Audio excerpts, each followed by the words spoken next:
And this has been one of the most eventful Super Bowl weeks I've ever seen. And for once, it's not, just about the Super Bowl. Yeah, yeah, for sure. It's crazy. NBA is going on crazy like too, and we got awards and all kinds of stuff going on. Man, we got a lot to talk about today. Well, Buzzbound, we appreciate you all for joining for episode 20. 20. Ian, that's something.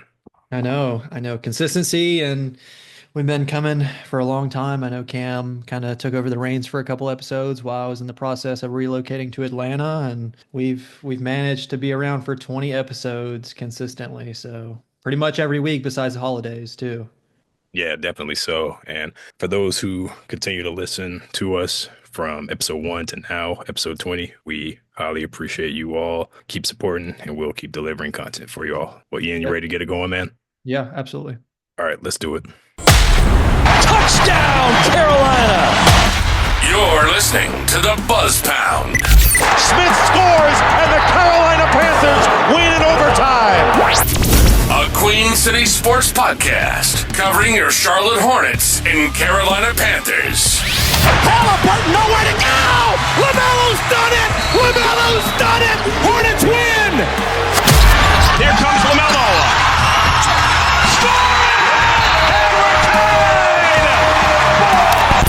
Here are your hosts, Ian Blair and Cam Gardner.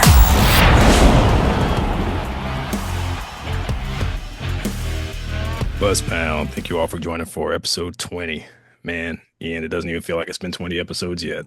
I know it really hasn't. It's flown by and we're enjoying it. We really, as Cam mentioned early on in the intro, we really appreciate every single one of y'all for coming back each and every week and supporting us. Obviously, we're not trying to be famous or make money off this podcast. We're just doing it for fun, and we really enjoy talking Carolina sports, and we just appreciate each and every one of y'all sticking around with us and kind of joining us each and every week.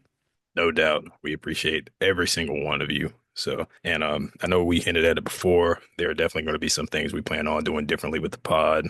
We definitely plan to bring visuals. We're slowly going to get into that process soon, but stay tuned. We'll get there so you can see our faces. For those who haven't seen what we look like, then hopefully at some point we'll, utilize social media a bit more. We discussed that a little bit, and any recommendations you all have for us, we highly appreciate. We'll take into consideration anything to help grow this platform. Yeah, for sure. I mean, it's definitely a work in progress. Me and Cam are not the best at social media, obviously, and we're working towards kind of me especially. I'm not the most social media friendly necessarily, but we're definitely going to start implementing that more often, and also bringing back I know the first couple episodes we did listener questions. I know that would be a big kind of a big thing to bring back, especially with the Panthers off season coming up. I think listener question segment would be beneficial to our podcast and kind of implement our fans and the people that are listening. Definitely follow us on social media on both X and Instagram, but X and Instagram at Buzzpound Pod. And we're going to definitely in the future going to do some more listener questions. Definitely so. And we want to, put the listeners first because we want to continue bringing good content for you all and, help us grow as well. So once again, we appreciate each and every one of you all. Well, Ian, you ready to get into this crazy week we had? Yeah, yeah, it's definitely been crazy, especially on the Charlotte Hornets end, kind of starting to go into the offseason for the Panthers, and we got the Super Bowl coming up Thursday night as we're recording this, late Thursday night, and kind of really excited for the Super Bowl. I think it's going to be a good game. We have an Eagles fan in my office right now, kind of delusional Eagles fan, and is convinced that Saquon is MVP candidate. So as of right now, I don't think they've announced MVP, but our listeners will know who the MVP is by the time they're listening to this podcast. Cam, who do you have as the MVP this year? It's up in the air. You got a lot of people saying Josh Allen, you got Lamar Jackson, that is, you got Saquon. Saquon has had a good year. I don't think he's as high as where Lamar Jackson and Josh Allen are. Personally, I think Lamar Jackson could be on his way to getting his third, but I know Josh Allen did have a good year, so I wouldn't be surprised if he won. But I'm going to go Lamar personally. How about you, man?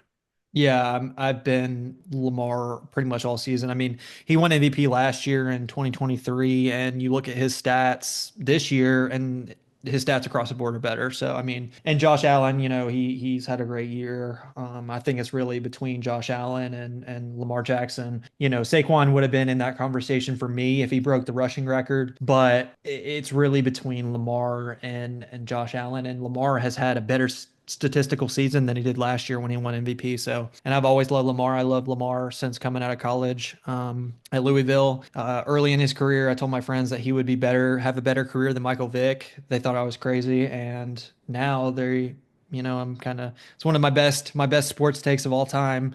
I kind of just got lucky with it. I think I was just talking crap at one point and was like, threw a hot take out there, and sure enough, Lamar is really playing well. He does need to get a Super Bowl. I think that would really cement his career, because he can't really get over the hump. Obviously, got to go through Patrick Mahomes and Josh Allen in the AFC, but yeah, Lamar is just a special player, and I love watching him play. I think he's got my MVP vote if I had an MVP vote. Obviously, I will never have an MVP vote, but he has mine if I had one. Not 100%. I'm with you. I actually had a similar take. My dad, he will always admit it. One time me and him were talking, and this was before he officially got the starting job with the Ravens. He was still a backup behind Flacco still at the time. And just from the times he played, I remember I told my dad, like, this guy's going to be it. This guy's going to be special. I remember my dad was just like, man, we've seen this before.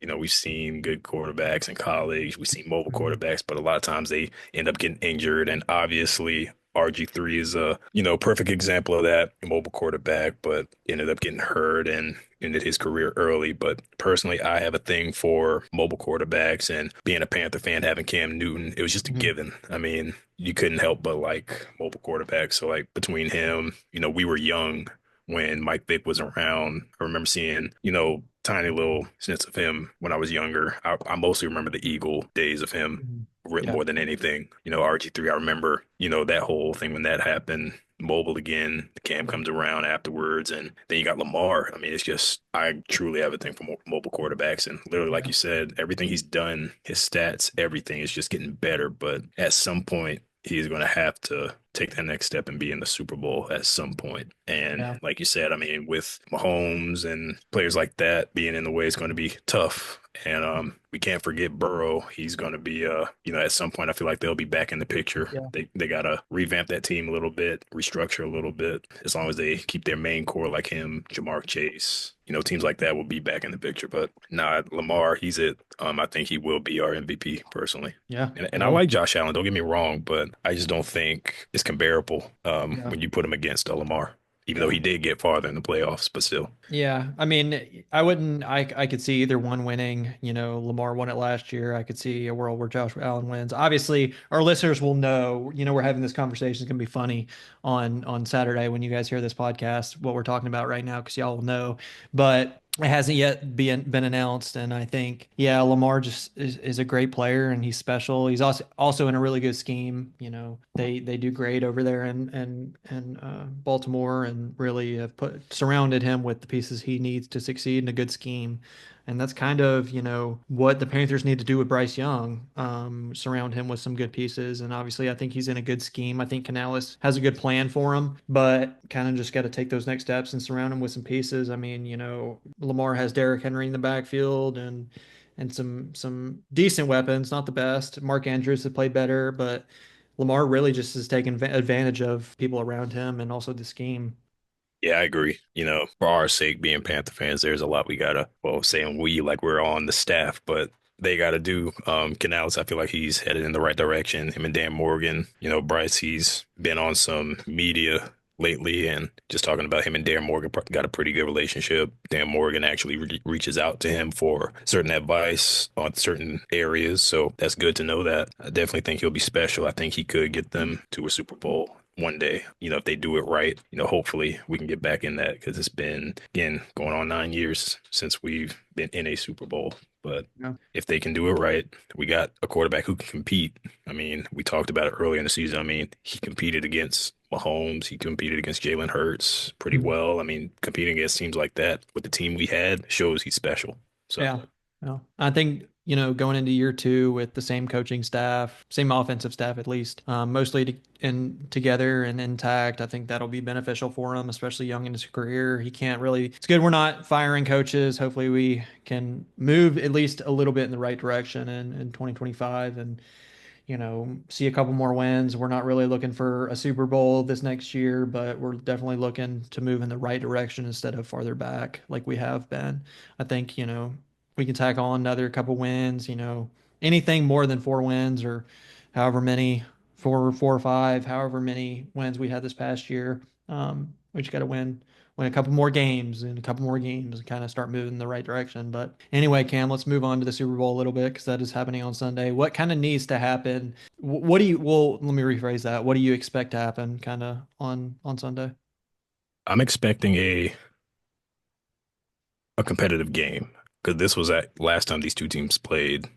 That was one of my favorite Super Bowl battles that I've seen in a while. I know a lot of people will say that Bradbury hold was debatable that last time. A lot of people say if that didn't happen, there was a chance the Eagles could have won. But I think it'll be competitive, but I still think Mahomes and the Chiefs will come on top and get that three-peat. Everything they'll just need to do. I mean, it's kind of like Tom Brady's just Patrick Mahomes has got to be Mahomes. And we know he can do that with his experience as well, his winning experience. I think that's another thing that can get it done for him. But, for the Eagles' sake, Saquon would have to have a perfect game, and just ball out like he has over the past season for the most part. That was the one piece they didn't have before. Mhm. And I think that's a big difference for them. Jalen Hurts is going to be Jalen Hurts. He's one of my favorite quarterbacks to watch. Like I said, I think the Chiefs are going to come out, but I do believe it'll be a neck and neck game. Like you said earlier, I know some Eagle fans who are all in, but I don't, even if they do win, I don't think it'll come easy. It'll be a tough one, but I think it'll be a good game overall. What are your thoughts going into Sunday, man? Yeah, I mean, after kind of looking at it a little bit and kind of thinking about it, and I could be very wrong, but I think if the Eagle, it's going to be, at least for me, I think early on in the game, it's going to be interesting to see how Saquon plays because I think Philly's offense runs so well when Saquon is running really well. I think if the Chiefs are able to limit him in some capacity and kind of really make it hard and make Jalen Hurts really pick him apart, I think it's going to play well for the Chiefs. I think if Saquon goes out there and kind of starts breaking some 20-yard runs, 15-yard runs early in the game, these Saquon-esque runs that we've seen all year, I think it's going to be a really close game. But if the Chiefs manage to slow him down to any capacity and limit him a lot, I think it's going to be really interesting to see how Jalen plays. Obviously, they have a ton of weapons: AJ Brown, Devontae Smith, Dallas Goedert. They have and Saquon catching passes out of the backfield, but I think it's going to be really interesting to see how the Eagles' running game is. I think in the first quarter, kind of, we'll be able to tell kind of how it's going to go. And if Saquon, I don't expect Saquon to break an 85-yard, touchdown in the first quarter. If he's gaining these, 10, 15, 20-yard runs and the Eagles are moving the ball well, I think it's going to be hard for the Chiefs to win. And vice versa. I think if the Chiefs shut him down, his 1, 2 yard carries and kind of making Jalen Hurts throw it on third down, I think it's going to be an interesting game. And I could be very wrong, but I think really the deciding factor in the game is how well Saquon plays and how well the Chiefs defend him. I think that's going to play a big part in the Super Bowl. No, I completely agree. Like I said, it should be a pretty good game for the most part. I'm looking forward to this one. I know not all, but some of the past Super Bowls, there were some that I was just like, about, but this is one I'm actually looking forward to. These are two solid teams, regardless of the outcome. I believe it'll be a good game. These are two quarterbacks that, in my opinion, are two of the top. Well, obviously Mahomes is regardless at the top of the league, but Hurts is definitely up there as well for at least top 5 in the league, in my opinion. So, but now overall, look forward to Sunday. By the time this comes out, it'll be a day before. Like you said, we'll know the NFL MVP, and a lot. It'll just be a waiting game, getting ready for that kickoff Sunday. So, yeah, absolutely. It's going to be interesting. I'm excited for it. Yeah, well, I think it's time to go ahead and enter into this past week of, man, was this the craziest NBA trade deadline you've ever seen? Yeah, I mean, I think the biggest trade or one of the biggest trades, I think in a couple of years, we're going to look back on obviously the Luka trade. We're going to talk about it, but I think that's probably going to be one of the biggest trades in NBA history just from a Lakers standpoint. And I mean, I think it's pretty obvious who won the trade. I've seen a lot of stuff on X talking about how the Mavericks ticket sales team is probably in shambles right now. Really a head scratcher if you're a Mavericks fan. I think I don't, I'm really. And don't get me wrong, Anthony Davis is a great player, but he's also 31 years old at this point, and Luka is 25. 25. Yeah, about to like really not in his prime basketball terms yet. I mean, 26, 27, 28 is usually, some of the early years of the early to mid years of your prime in basketball. And I woke up to that news. I was sleeping and I woke up to it and I was like, that's fake. I saw it from ESPN. I was like, there's no way. And went on social media. Obviously, it was all over social media from a bunch of different accounts. And I was like, holy cow, like that really happened. And yeah, it's been a crazy trade deadline, especially from the Hornets perspective too. I think we'll obviously talk about it, but yeah, it's just been crazy with the trades going on, and especially the Luka trade. I think that's really good for the Lakers. Lakers also got Mark Williams, which we'll talk about later. I have some words about the Mark Williams trade, but yeah, it's just really really a crazy trade deadline, and the Lakers are all in. Yeah, I mean, you had a few interesting trades go on. I mean, you had the whole Kuzma, Chris Middleton, Kuzma going to the Milwaukee Bucks, Chris Middleton going to the Wizards. You had the De'Aaron Fox for, well, it was a multi-team trade, but it led to De'Aaron Fox going to the Spurs and Zach LaVine going to the Kings. And then you also got Jimmy Butler going to the Warriors. That was another kind of head Which scratching that one. trade, I mean, I saw a report earlier tonight. I'm not 100% sure, but I do not think I saw a report that that trade is not finalized yet by the league, which is just Yeah, interesting. I'm sure it'll get finalized. It's just interesting because there was so many teams. I think there was multiple teams involved, and it's just not finalized 100% yet, which I think is interesting. yeah, because I mean, it sent like Andrew Wiggins and Dennis Schroeder to like other teams and such. I know at first they thought Schroeder was going to the Heat, but then he ended up like in Yeah, Utah, and now I he's think with the yeah, Pistons. So yeah, it's I all think that's confusing why. Yeah. with those multi-team trades. But man, none of those. I don't think there's any trade in NBA history that can top that. Luka for Anthony Davis. Man, I literally just pulled back up to my apartment. I was hopping out my car and I just happened to look at my phone. I literally stopped and double take. I saw it from Bleacher Report. Luka traded to the Lakers. And I had to make sure I saw that right. I went straight to X or Twitter and it was all over the place. I could not believe it. It made no sense to me. I mean, and this is, I'm not I don't like to rain on people's parades, but Monday morning, not Monday morning, but Wednesday, we were talking about it. And coworker of mine, he's a Dallas Cowboy fan and he's a Mavericks fan. We asked him what did he think, and the first thing he said was, "That's the type of move the Cowboys would make," and everybody agreed.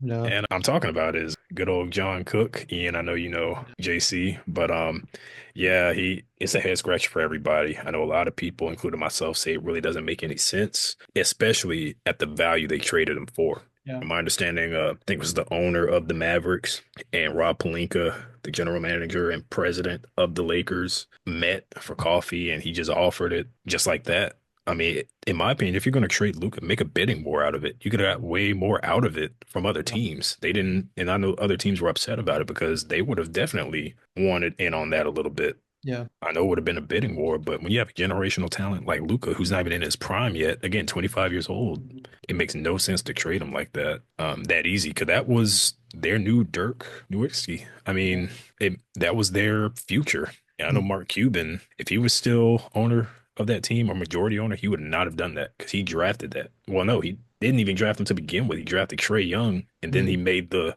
trade with the Atlanta Hawks because they had Luka at the time in order to get him because he had his eyes on him from the beginning. And now he's gone just like that. So I cannot imagine being a Mavs fan right now. They literally just got rid of their not entire, but their main future. Like Yeah. generational talent that is hard to come by. Mhm. Now he's with LeBron now, and that gives well, now they got their center. At the time, they didn't have a center. A lot of people were saying it wasn't going to work, but they got a little something with the center. Again, we'll go into that later because that's a little that involves us a bit there. But man, that's still I can't stop thinking about it every time I see it. Like I saw Luca on the sideline last night. I saw him do his media shoot with his purple and gold 77 jersey on. It just still doesn't feel Yeah, real. I it's guess crazy. it's gonna have to take me watching him, whether it's Saturday or Monday when he makes his debut. I guess it's still not gonna feel real. Even 10 years from now, it's still gonna be the biggest head scratcher. I mean, I Mhm. hope it works out for him because I mean, most basketball fans know how historic the Lakers are, and that's literally like one of the pinnacle teams you could play for. They say it's nothing like wearing the purple and gold. So I'm hoping the best for him because I am a Luca fan. But that made the past however many days very eventful. I'll just say that much. Yeah, absolutely. I mean, yeah, it's just crazy. I mean, within the next couple of years, depending on when LeBron retires, I think, and what they can, I mean, we're going to talk about it a little bit because I really have some thoughts, but what they can get out of Mark Williams, I think it's going to be interesting. I Yeah. really do. And anyway, Cam, I mean, obviously the Hornets also made some moves this trade deadline. Do you want to kind of start it off and we can talk about it? Yeah, I was wondering. I was almost like tapping, seeing like what you gonna do. Like, because we were at the last day today, knowing that at our time it didn't, well, here in Alabama, the trade deadline ended at 2 p.m. Mhm. So, first we saw, well, I'll just go into the trades as a whole. Mark Williams was traded, Cody Martin was traded, Mikic finally was traded, Yeah. and also a 2026 second. We acquired Dalton Connect, Cam Reddish, Nurkic from the Suns, a 2026 first round pick from Phoenix, a 2030 first swap with the Lakers, and a 2031 first from the Lakers as well. There's a lot of business going on. And, just looking at Twitter, seeing just a lot of reactions as far as Mikic and Cody Martin getting traded for Nurkic. A lot of people weren't upset about that because we already traded Mark Williams. So we got a center again, and Nurkic, he's not bad, but it's just kind of funny because he couldn't outplay Plumlee, Mason Plumlee, who we used to have. Mhm. So hopefully he can at least do something with us since he couldn't outplay Plumlee, who wasn't the greatest center we've ever had, but Mhm. one of the best we had in a long time. Nurkic But also hasn't played in a couple weeks. I do believe. I don't think he's played. I think he's been yeah. injured. So, and then, yeah, I mean, that's another thing too. And Dalton Connect, that one surprised me a bit because he literally just got drafted.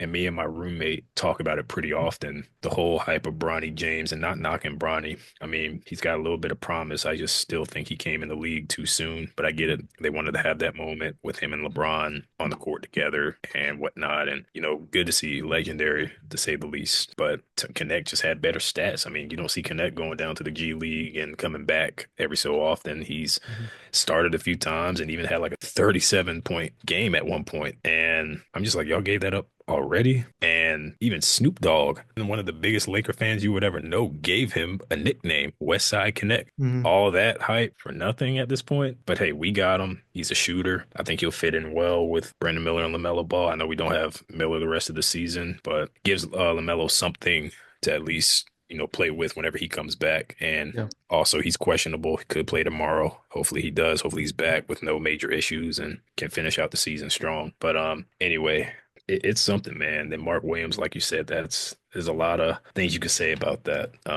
He hasn't, for one, injury prone. Mhm. He battled a lot of injuries and he just has not been playing like himself at all. Yeah. Many people have talked about weight gain and just different stuff. Like Mhm. he's just, I don't know, maybe the Lakers can get him out of that. But what are your thoughts on that, buddy?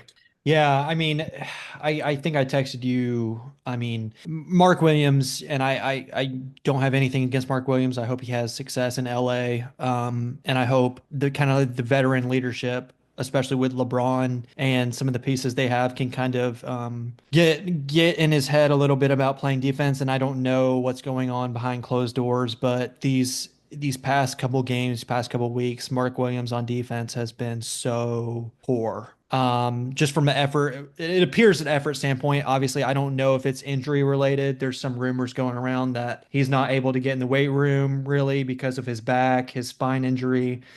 things of that nature. But I know I texted you, I think a couple maybe earlier this week, talking about just Mark Williams' effort, because obviously he got called out by our Hornets reporter at halftime against the Wizards, and we were getting beat by the worst team in the NBA by 20 at halftime, and he kind of went off on Mark Williams' effort on defense, and I think that's such a big thing for me, because Mark Williams is such a talented player. He's shown it. He's shown it on offense. He puts up good stats, but defense is so important, and especially today's game with players scoring the way they can. It's just the lack of effort that he had this past couple weeks, and I don't know if it was due to injury. I lean towards effort because he was able to put up points, and he was able to get a lot of rebounds and have good games offensively, but just his defense was not good at all. And obviously the concerns with him in the weight room and things because injuries, and it's unfortunate that he's been through the injuries he's had. But I'm happy about the return we got for him. The 2032 Lakers pick, or 2031 first round unprotected, I think is going to be really big,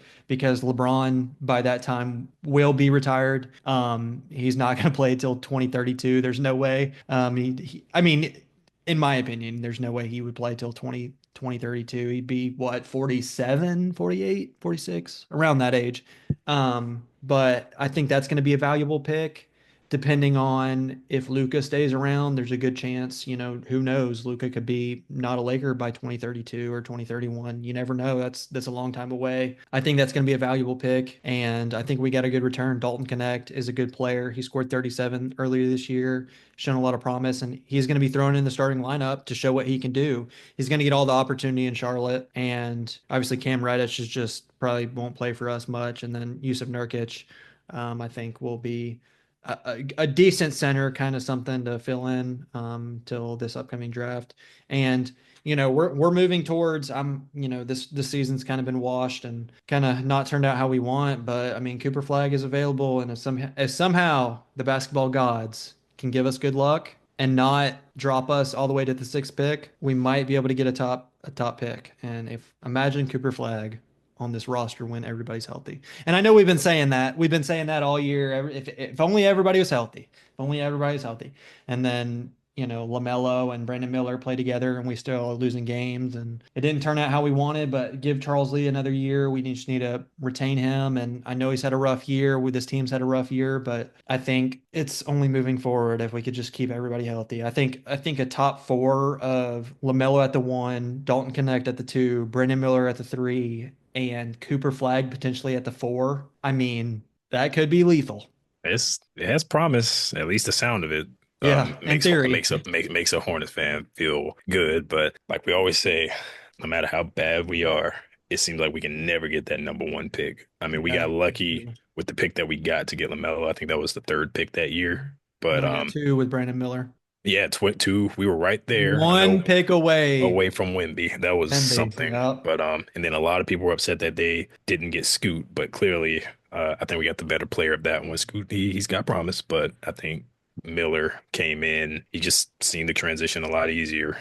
That's a discussion for another day with that those G League Ignite players. Anyway, yeah, I mean, like you said, just all we can do is hope for the best with our boys. And hopefully, Trey Mann, from my understanding, what I've read, I don't even know if he'll play at all the rest of the season. Sound like he had a slid disc or something in his back, and that's going to be some time. So, but hopefully we can get all those guys back plus Connect. We got a young core. It's got some promise, but people like LaMelo and Miles Bridges, they're going to have to definitely step up and be leaders of this team. They've been there. They're the longest tenure players. They're the only 2 left of that 2020-2021 season. So it's time for them to start leading. And Miles Bridges, I got to give it to him. He has, especially in his post-game interviews, he's shown signs of leadership and try to stay positive as much as he can. But, so I'm giving him kudos for that. And clearly we held on to him for a reason, because some people thought he might get shipped off somewhere today for someone else, but I think he's part of the core. Charles Lee, I still got trust in him. Not, first year coach, got winning experience. Hopefully, just one of those things that takes time. So,